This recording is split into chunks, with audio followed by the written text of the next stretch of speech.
bring us order. All right, call tonight's meeting to order for Tuesday, August 22nd. And as we start out every meeting, start out by reading the mission statement. Norfolk Public Schools offers a safe, joyful, and challenging learning environment that meets the needs of our diverse students. Through school, family, and community partnerships, we provide an education that inspires lifelong learners and cultivates caring and productive citizens of our ever-changing world. Roll call. Jeff Curry. Mark Flaherty. Thomas Doyle. Ingrid Alardi. So that's it for us tonight. Just the three of us and Ingrid you're stuck with. Public comment? And, all right, so let me go through this. Hold on, bear with me here as I click through everything. So we do have a vote on donations. I believe that is correct. Yep.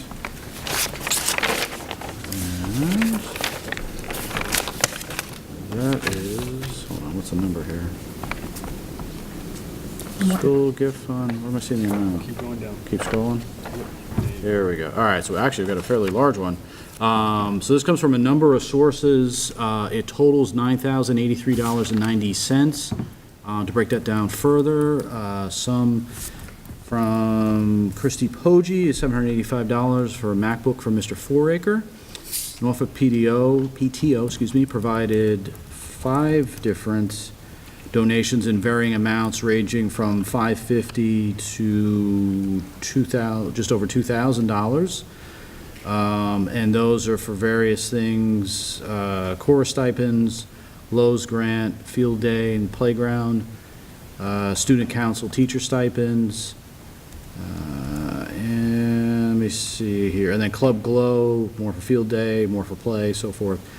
And then I can't tell where did the 6th grade promotion fund come from? Is that also PTO? That's the 6th grade, the class gift, they're giving 7, they want to donate 7 new Okay, Chromebooks. so that's actually the donation from the class is the $2,450.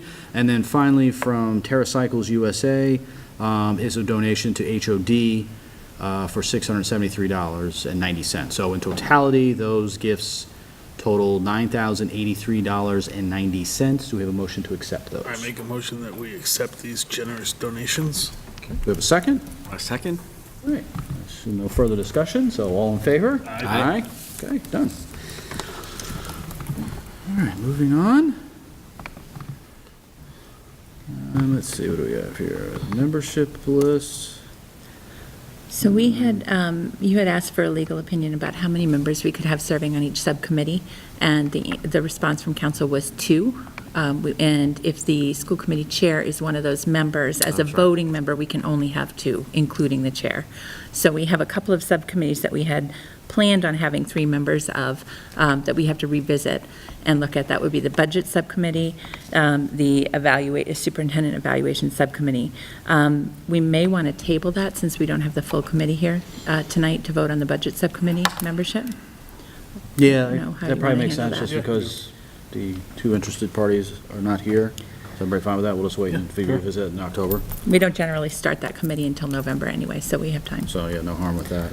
Yep. And then I was going to suggest, in terms of the evaluation process, what some districts do in lieu of having an evaluation subcommittee is that every member of the committee contributes to the superintendent's evaluation. So you would all get a copy of the evaluation instrument. Every member contributes their comments and sends them to the chair, and the chair just summarizes. So that's a different option that I thought the committee might want to consider, rather than just have 3 members take responsibility for that. We did it, the 3 of us, the last 2 years? Yeah, Is that correct? Yes. yeah. So, But you would only be able to have 2. You can't have 3 on that committee. no, I understand. I was just Yeah, saying, I so- would go with that. I like the idea of just everyone putting in their stuff, and then I could put it all together. That seems a little less cumbersome than what it's been the last couple of years. I don't know what you guys think about that, but. And then what the ratings would just be like the average of what everyone picked. I recall the rubric is pretty specific. Yeah. Yeah, it's a really weird, well, for my world, a really weird system in terms of how they name things. They're just a category, Yeah. what, it was strangely named. And that could come to the full committee for discussion. If But there's yeah, a I think rating if that you're something's not out clear of on, you whack. could come together to discuss it at an open meeting and Yeah, I mean, if 2 determine. of us think X and 3 think something else, then that's fine. I mean, we can always discuss it. I mean, I think I know with the three of us, I don't think it was that difficult to kind of work through it, so I'd imagine adding two more would be that difficult to work through it, so I'd be inclined to go with that. Sure. And, like I said, just meet if we have some issue or something to discuss out, that's fine, It was good. so. So do you want to discuss both of those things again at the next meeting with the full committee, or do you want to make a decision on that one? I think on that one, I think we're okay, just since we're the three that did it, and they don't know what the The process process. was anyway, I think they Okay. would kind of defer, at least I'm assuming they are, well, we're gonna say they did, so we're gonna go with that. Okay. And just, yeah, we'll just make that the plan, but the first Okay. one, yes, we'll definitely revisit They that can one in feel free to this speak October. up right now if they have an issue. Seeing nothing, we'll move ahead. Okay. All right, sounds good. Then I think it's it for me, we move on to your Yep. portion, correct? That's right. All right, nice. All right, so the next thing that you have in the packet is a copy of the revised family handbook. Per school committee policy, the committee has to review and approve the handbook annually. The only real changes made to the family handbook this year were updated contact information for staff members that have changed, phone directories were updated, the vision statement was added to the handbook that you approved, and all policies that were reviewed or updated last year, the newer versions are in the current handbook. But there were no other changes to the major content. So I need a motion to approve the family handbook so that we can distribute it in September. I'll make a motion that we approve the handbook. Okay, we have a second. Second? Any further discussion on that? Any questions on that? Okay, all in favor? Aye. Okay, great. I wanted to provide the committee with a brief update of the opening of schools and the status of the buildings. It has been a really busy summer. I did give you a copy of this, if it's on the table if you need it to refer to. But it was a very busy summer. We did have several professional development workshops and professional learning experiences that were hosted in Norfolk over the summer. We had Nikki Newton and Allison Mello came and did a workshop on guided math and math evaluation. We also had a new mentor training that we hosted here. We offered workshops in mindfulness and sensory processing that were led by our own staff, and we had a great participation and turnout. We also ran summer programs through the rec department on site at the Freeman Kennedy School, and some of our own specialized programs ran through most of August here. At this time, all of our classroom teaching positions have been filled. We did have 2 late summer resignations. One was a paraprofessional staff member from the HL of Day that got her first teaching position, so she left for a new position. Good for her. And we had a physical education teacher who resigned. His family is relocating, and he had an offer in another town.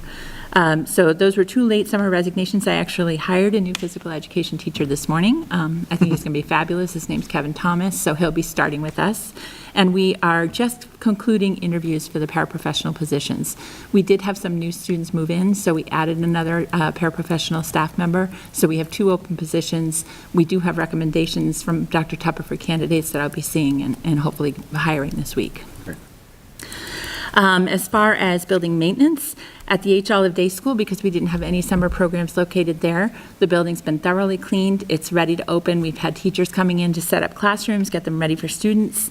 We did quite a bit of work over the summer. There was landscape work completed around the entire exterior of the H. Olive Day School building. We also, and I think we talked about this in the spring, we have in the new playground at H. Olive Day, there were sections that were, we have the Smarty system surfacing under most of the playground equipment, but there were some areas that were mulch. That mulch was problematic because every time the wind blew, it would get caught in the other surfacing. So we actually got a grant and worked through the Community Preservation Committee to remove all the mulch this summer, repurpose it in other areas of the H. Olive Day, and we poured in place rubber surfacing in. Great. So it should make the playground maintenance much better. The boiler work and the new piping was completed that you guys approved funding for back in April. And we also made some major repairs to the fire suppression system at H. Olive Day. So all those systems are operational and working well. We also removed the old refrigerator unit at the H. Olive Day and installed a new unit. That's complete, and Linda's quite happy with it. It's much bigger than the old So it unit. ended up being a new unit, not a repair? Well, I think we did some yeah, repairs. it's pretty much a brand-new unit. Yeah. Oh, okay. The problem was the door was separating the fiberglass insulation, so they had to take the whole thing and rebuild a whole new box and Sure. put new material. But that's complete and it's operational.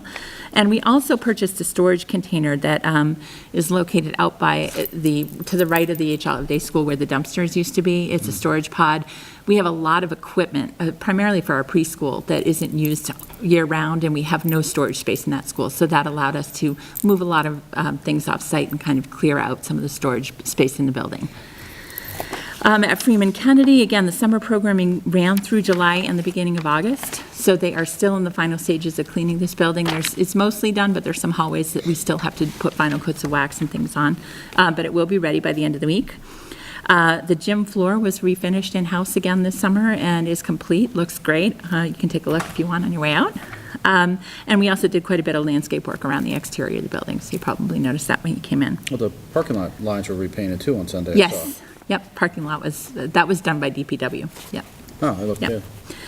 good. We had the tech team working hard. We had some additional staffing this summer.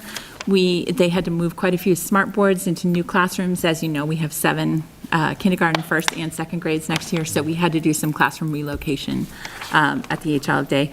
We've had quite a bit of new equipment come in. We've replaced laptops for teachers that were aging out. They've imaged all that equipment. All the new iPads for the second grade and a Google Chrome cart for the second graders. Google accounts were created. Equipment that was damaged has been repaired. And they've worked hard on rolling over all of our current accounts. So like our Go Math accounts that students log into, they've all been rolled over and ready for September for opening. Both buildings had fire inspections yesterday, and there were no significant issues found. Both the fire chief and the building inspector commented on the vast improvement in the appearance of the facilities and the maintenance, so that was really nice to hear. We have enrolled quite a few new students this summer. We have 15 new students entering Freeman Kennedy and 15 new students enrolled over the summer at the H. Olive Day. As far as enrollment trends, it's a slight decline, actually. We enrolled 18 students and 26 students the last 2 years at Freeman. Core learning standards for each subject area that will be seen on the new district report cards. So for all the core content areas, as well as social emotional learning and learning qualities. So these documents will be available online, but they'll also be distributed at open house when you come to meet your child's teacher. So that if you want to look at where they're going or where they're coming from or what the core content for each academic year is, they'll be highlighted here. We have worked last year, we had a report card committee. We are transitioning to standards-based report cards, which is a little bit different than in the past, and I'll do a bigger presentation for the committee in September on that. But basically, standards-based report cards, it's not a dramatic shift for students in K to 3. In K to 3, we've always rated students according to their level of development. So they didn't receive letter grades, they received, meeting standards, approaching, developing. So the grading system isn't dramatically different. But the content of the report cards is much more tightly aligned with the Mass State frameworks and learning standards now. They're also electronic. They'll have a section for for teacher comments. Based on the survey that we did with parents were looking for more information, narrative information from the teacher about their child's development and also social emotional development. So those 2 things are now on the report card, so parents will get that information. So we're piloting that at K to 3. And what we did over the summer was to put together a guide for parents on what they'd see in the new report card and how to interpret it. These will also be available at open house, but I will do a fall parent meeting to go over the changes to the report cards. Next, You said they're electronic, the report They'll cards? be electronic. So they'll be sent electronic? we're going to give you hard copies. Eventually, parents will just be able to log in and get it electronically. But our current report cards are handwritten. Right. With check marks. This is all automated. What, as far as the return process, it comes in that envelope? Yep, it'll still come in an envelope and you'll sign it. Eventually, we'll transition to where you can do that all Really? electronically. Yeah. It would just be nice to just be able to Yeah. send that back, because invariably, like, oh crap, I thought I sent this thing, oh, sorry. Yep. But I thought I had sent this back, and then you forget, Yeah. and, Eventually, we will be going fully automatic. That would be But nice. because in the pilot year, you'll still get a printed copy, but it'll be, typed and more professional and polished looking. Next year, we'll roll out the standards-based report cards for 4, 5, and 6. That's where it's going to be a bigger shift because we will be moving away from letter grades in grade 4 and 5 and going with standards grades. And I'll give you the context and the rationale behind that. We decided to maintain both letter and standards grades in grade 6, primarily because some of our students at the end of grade 6 apply to private schools, and some of the private schools continue to look for both. So we've retained that at grade 6, but after next year, all of our grades K to 5, there will be no letter grades given. It'll be much more detailed in for parents on specific skill development. Okay? Let's see, we do have a new staff orientation scheduled for tomorrow and a full-day administrative retreat on Thursday. Opening day for staff is going to be Monday, August 28th, and the full committee is invited if you want to join us as we welcome staff members back. It's held at the H. Olive Day Cafeteria starting at 8:30. And lastly, Mr. Hafner, our facilities director, last year took the school committee on a tour of both buildings pre-opening, and he's offered to do that again if people are interested, so you can see the projects that were completed over the summer. He said that he would be available to do that any evening this week, or we could do it Monday. So I wanted to put that out to see if there was interest and what would be the best time.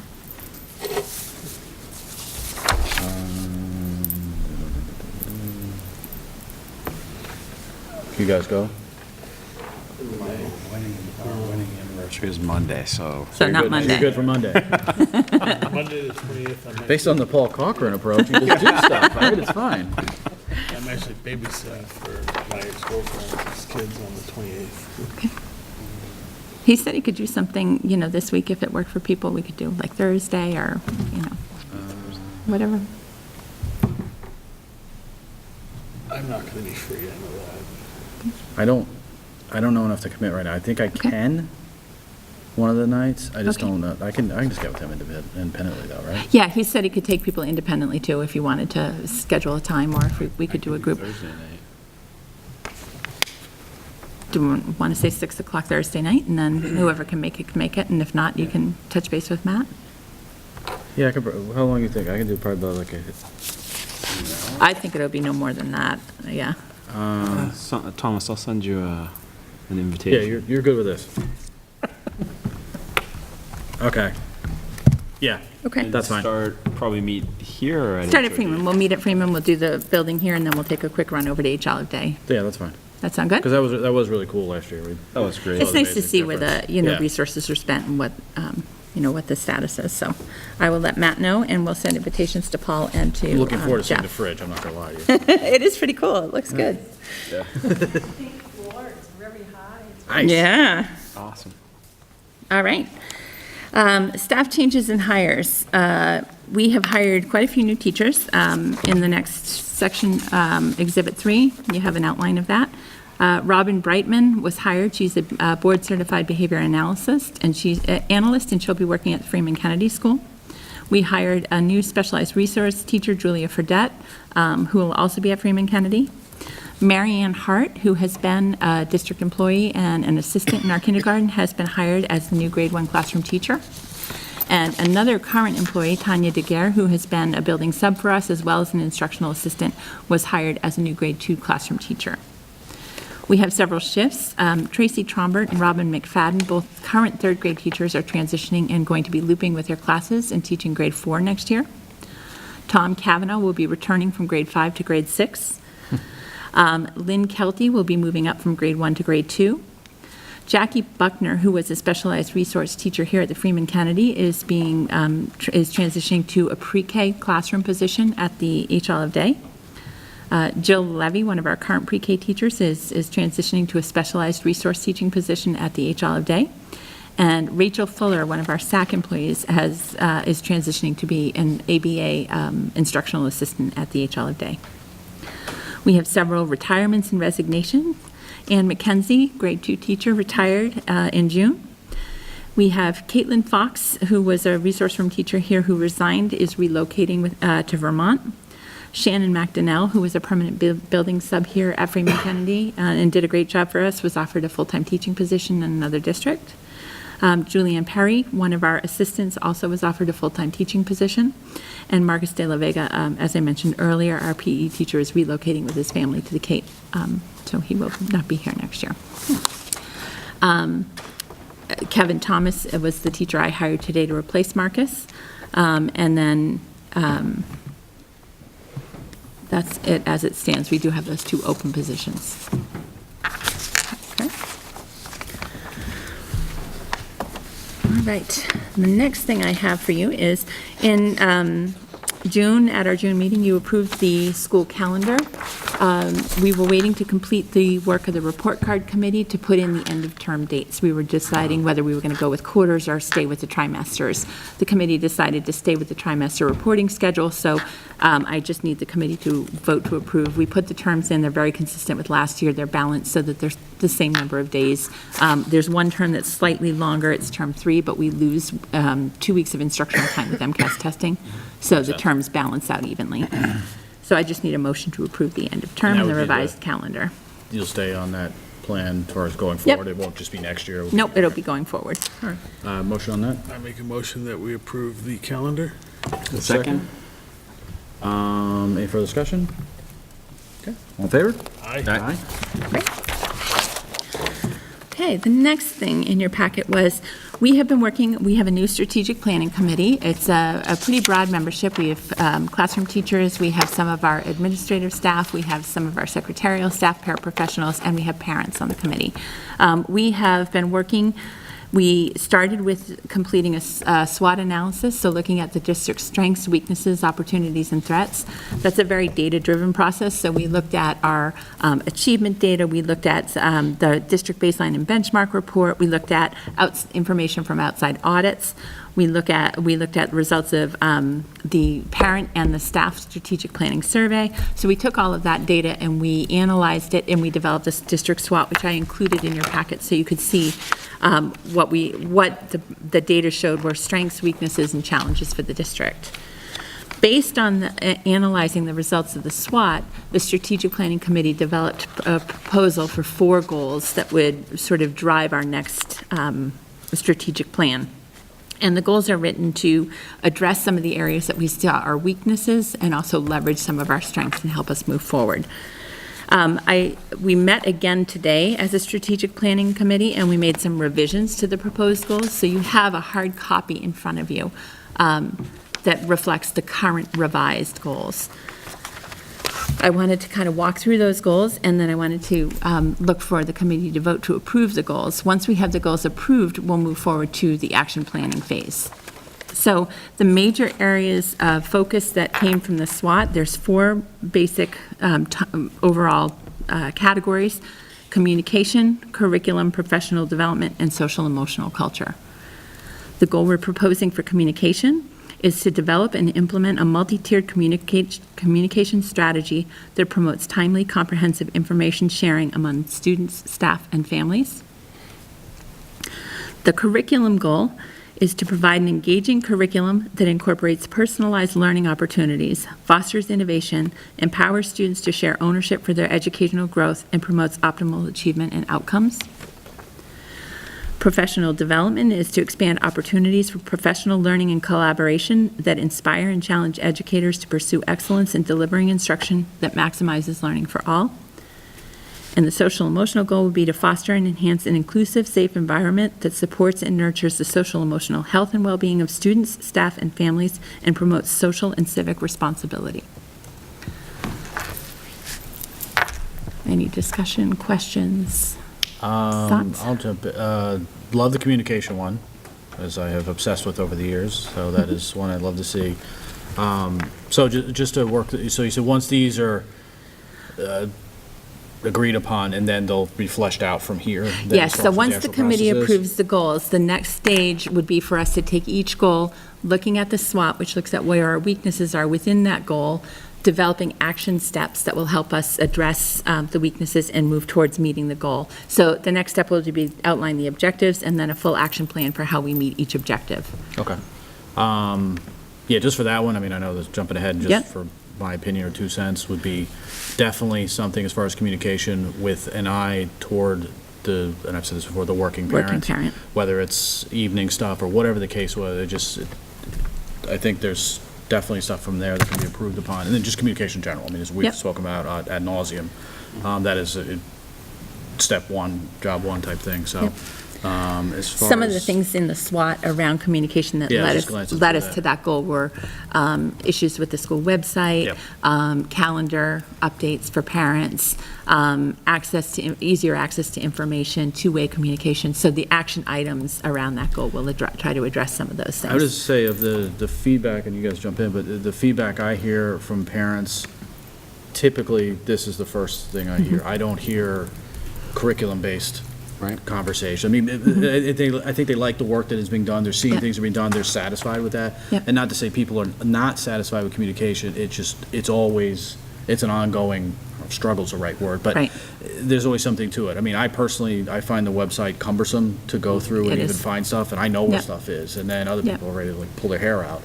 Yeah. We definitely need to investigate a new platform for our website. Yeah, it just needs to be just quicker to find something. Yep. It's all there. It's just a matter of Ease of solving the use. riddle to find it, so.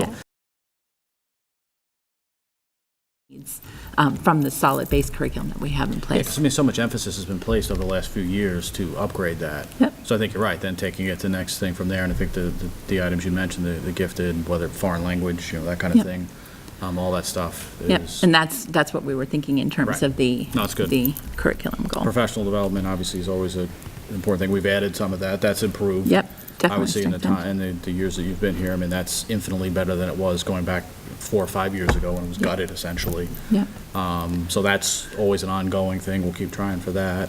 And I think when we were developing the goals, we felt if we want to make changes to the curriculum, we want to better leverage our technology resources, we want to look at expanding, we have to support teachers in being able to meet those needs. So we have to, if you're going to change curriculum and instruction, you have to provide the appropriate PD. So that's where we went with that. And then I could see with the social emotional culture, I mean, just with the various media outlets, I mean, it's not going to go away. I mean, Right. that's just something that's going to be focused on. It's going to be, I mean, who knows what's going to be 3 years from now? What's going to be the main Right.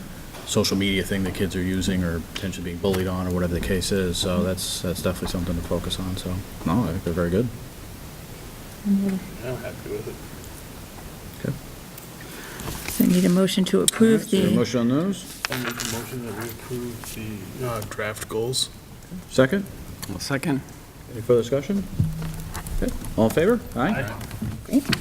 We'll move on to the next phase, and we will bring you action plans and objectives for each of the goals in the next couple months. The next is, in your packet, Exhibit 6. We have, over the past couple of years, looked at the salary scale for our paraprofessional staff, and we've made adjustments to keep that current with the market. We also made adjustments to the SAC salary schedule. The one that we have not looked at is for food service staff. We have had some difficulty with retaining high-quality employees in that. We've lost staff members to other districts that we have trained, and we really felt that we needed to look at and make some adjustments to the salary schedule. So what you have in front of you is a proposed adjustment to the food service salary scale. Our business manager has looked at this. We believe that we will be able to fund this through the food service revolving account, the adjustments to salary. And so I'm asking the committee to consider reviewing and approving these updated salary schedules. So then this reflects, say, for step one, going from 1469 to 1528. That's, that we're looking at, that's the numerical increase you're looking at, correct? I'm sorry, I'm not- Fiscal year 2017, step one for head cook, the hourly rate is 1469, then it Yep. goes to 1528, Yes. is what the proposal is? Yes. Okay, so I'll make sure I'm reading this correctly. All right, want to put a motion forth on that, then we can discuss? I make a motion that we approve the salary increase for food service workers. You have a second? Well, second. Further discussion?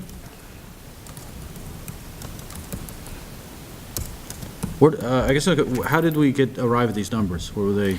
It's based on, Linda, do you have anything you want to share? The proposal for 2017, did we go with 50 cents increase per step?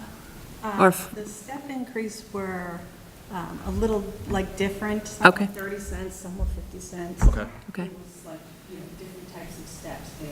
Yeah. But I think it was like 4%. Yeah. Overall, or 5%. Yeah, with each salary step. Okay, and then the reason being, because they had, in essence, fallen behind a little bit. They had fallen so you need to behind, and we catch up adjusted somewhat. every other, Okay. we've adjusted every other group's compensation scale other than food service, and we've lost, I think, 3 employees last year. Right. And they go to another school because they have Yeah. training, and then they pay more there.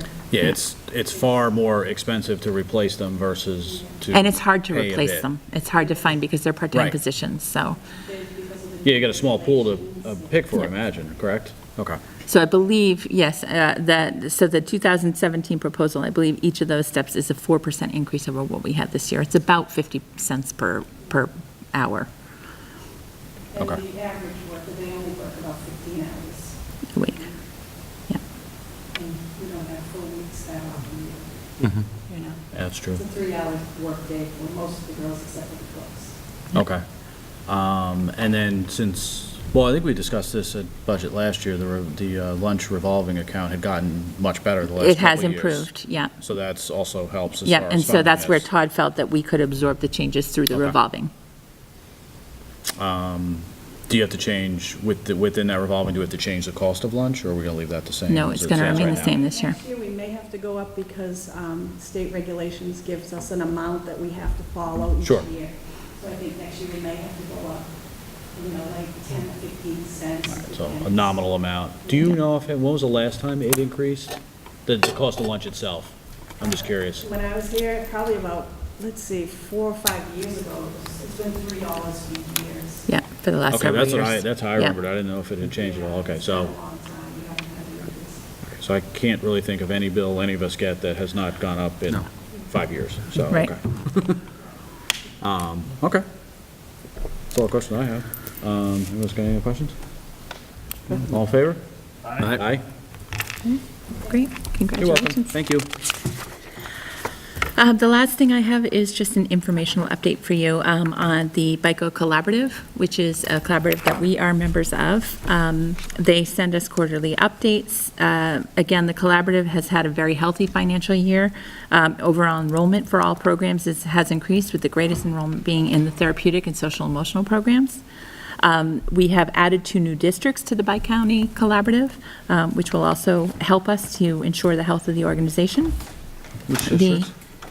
I believe it was, If you don't know, I'm just curious. I don't remember off the top of my head, but I will have No, that for you that's at our fine. next meeting. No, so big deal. I was just curious. It might be in here. No, I'll That's get fine. that information Don't for you. They did also purchase a new facility, so they're moving their Life Roles Transition Center to a new location on Mansion Drive in Walpole.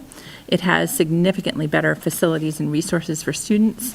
They also adopted and developed a new 5-year strategic plan. They had a lot of parent and community member input, as well as members of the board. So those are, details about each of those things are in the BICO report that is attached to the exhibit for you. Any questions about that? Okay, great. I don't have any. That's all I have. Okay, cool. All right, so subcommittee, we do not have King Philip since Jeff Tromers is not here. I know they had their first meeting, I believe, last week. I don't know Yeah, I anything don't know. beyond that. I don't know. So I have no information. So we'll just have to wait until next month with him, and we'll get him to give us a full update as far as where everything stands there. So moving on to policy. All right, on policy, we have 2 first readings and a third reading. I just want to make sure about one thing real quick, because I know they put out, Matt's put out a list of a bunch of stuff, a bunch of policies that they want us to review. Was the administration of medication, we did that one, but was that one? I believe did it's they current. change it? No, I think it's one of the ones that we went based on their new, they just updated in 2016. All right. So I I think think in we're- the spring they updated something Yeah. about that, didn't they? All Yeah. right, I just wanted to make sure that we didn't update it and then get to third reading and have to go and update it again. Yeah, no, I'm pretty sure that one. No, I we're all think you set. guys, I think, did this in response to the updates that were done. Oh, yeah, Yeah. we just got a list of, like, I'll show New you tomorrow. updates. yeah. Oh, good for you. We're gonna be bringing a lot more in the future, Yeah. just a heads up. Yay. So the first reading is going to be access to digital resources. So this one here, it's covers the safety procedures and guidelines empowered digital use. I think this one we incorporated 2 policies into one. Wasn't this one 2 policies into one? No, what we are recommending, and MASC is recommending with the model policy, is that the Internet Acceptable Use Policy, which we currently have, become a user Right. agreement, That's what I and was that we adopt a broader policy, and that allows the district to update the user agreement as new technologies emerge without going through 3 readings of policy. So the okay. user agreement becomes a contract, and the policy really focuses on the broader safety and Got it. That makes sense. implementation That's where I guidelines. was saying the 2 into 1. I knew it had to do Yeah. with 2 of them. Okay, that makes sense. Okay, so it's empowered digital use.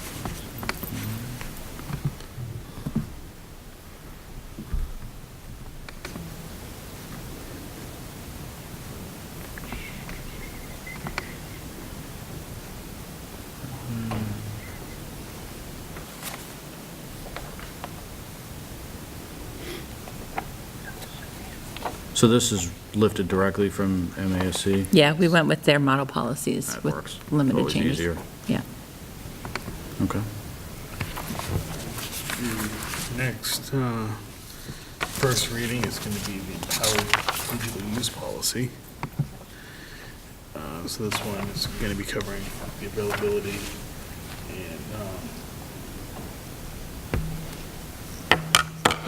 And this Yeah, the just way we says that we'll administer it, yeah. annually develop the user agreements. Okay. And then the third reading is going to be on our administration of medication to children policy. And there were no changes to this policy based on the second reading?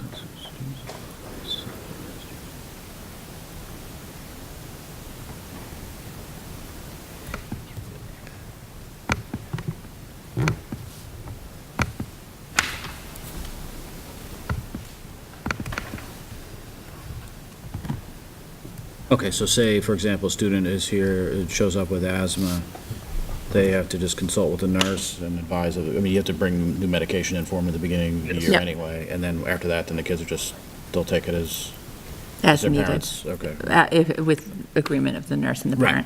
parent. Okay.